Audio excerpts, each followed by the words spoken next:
নমস্কার বন্ধুরা, পৃথার রান্নাবান্নায় আপনাদের সবাইকে স্বাগত।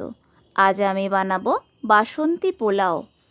খুব সহজে কিভাবে সঠিক পরিমাণ জল দিয়ে ঝরঝরে বাসন্তী পোলাও বানানো যায় সেটাই আজ আপনাদের দেখাবো। তার সাথে আপনারা চিকেন কষা বা মটন কষা বানিয়ে নিতে পারেন। চিকেন কষার এই রেসিপিটি আমি অন্য একদিন অন্য ভিডিওতে অবশ্যই দেখাবো।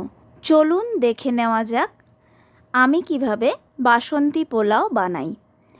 এখানে 3 কাপ গোবিন্দভোগ চাল নিয়েছি। 3 থেকে 4 বার জল চেঞ্জ করে চাল ধুয়ে নেব। চাল ধোয়া হয়ে গেলে এই রকম একটি বড় ছাঁকনির সাহায্যে চালের জল ঝরিয়ে নেওয়ার জন্য চালটি চারিদিকে ছড়িয়ে রাখবো। এইভাবে প্রায় 20 মিনিট রেখে দেব, যাতে চালের মধ্যে থাকা এক্সট্রা জল ঝরে যায়। 20 মিনিট পর একটি প্লেটের মধ্যে চাল ছড়িয়ে রাখবো আরও 20 মিনিট, যাতে চালে থাকা জলগুলো শুকনো হয়ে যায়। 20 মিনিট পর এই চালের সাথে বেশ কিছু উপকরণ অ্যাড করব। দিলাম 1 চামচ ঘি, হাফ চামচ লবণ ও 3 চামচ চিনি। আপনারা চিনি গুঁড়ো করেও মেশাতে পারেন। আর দিলাম হাফ চামচ হলুদ গুঁড়ো। সবশেষে দিলাম হাফ চামচ আদা বাটা। সব উপকরণ চালের সাথে ভালোভাবে মেখে নেব এবং এইভাবে 30 মিনিট রেখে দেব, যাতে সমস্ত উপকরণ চালের সাথে ভালোভাবে মিশে যায়। 30 মিনিট পর একটি কড়াই বসিয়ে কড়াই গরম হলে দিলাম 1 চামচ ঘি ভালো করে গরম করে নেব।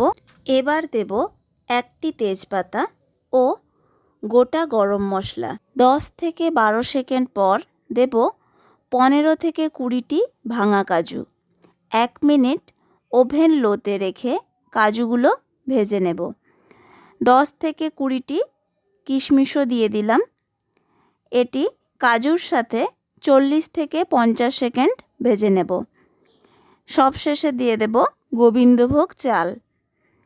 ওভেন লোতে রেখে প্রায় 7 থেকে 8 মিনিট সময় ধরে চাল ভেজে নিতে হবে। ভিডিওটি ভালো লাগলে আমাকে অবশ্যই জানাবেন আর ভিডিওটিতে লাইক শেয়ার করতে ভুলবেন না। আরও রান্নার রেসিপি পেতে আমার চ্যানেলটিকে সাবস্ক্রাইব করুন। এখন চাল ভাজা হয়ে গেছে। এর মধ্যে দেব 6 কাপ গরম জল।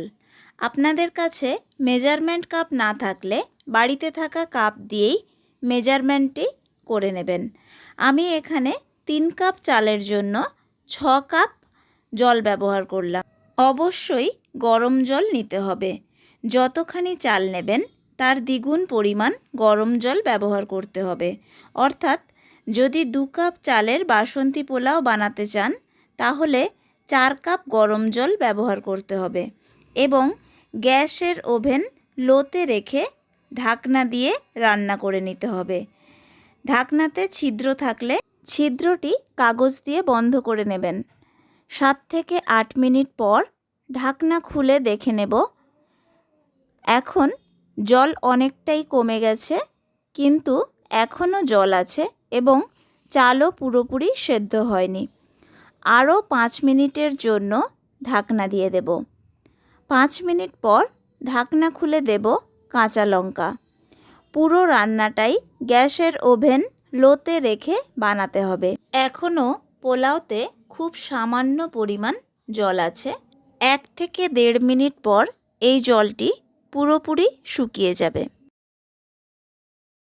1 মিনিট পর দিয়ে দিচ্ছি 1 চামচ গরম মশলা গুঁড়ো এবং গরম মশলা মেশাতে মেশাতে আমি ওভেনটা বন্ধ করে নিচ্ছি। দেখে বুঝতেই পারছেন পোলাওটি কতখানি ঝরঝরে হয়েছে। এবার 1 মিনিট পর আমি পোলাওটি পরিবেশন করে নেব। ওভেন বন্ধ করার 1 মিনিট পর পোলাওটি আরও বেশি ঝরঝরে হয়ে গেছে।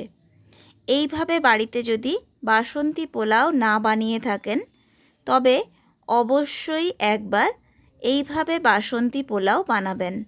কেমন লাগলো অবশ্যই জানাবেন। ভালো লাগলে ভিডিওটি লাইক করে শেয়ার করুন প্রিয়জনদের সঙ্গে। আর আমার চ্যানেলে নতুন হলে চ্যানেলটিকে সাবস্ক্রাইব করে পাশে থাকা বেল আইকনটি প্রেস করুন, যাতে পরবর্তী ভিডিওটি সবার আগে দেখতে পারেন। ধন্যবাদ ভিডিওটি দেখার জন্য। ভালো থাকবেন, সুস্থ থাকবেন।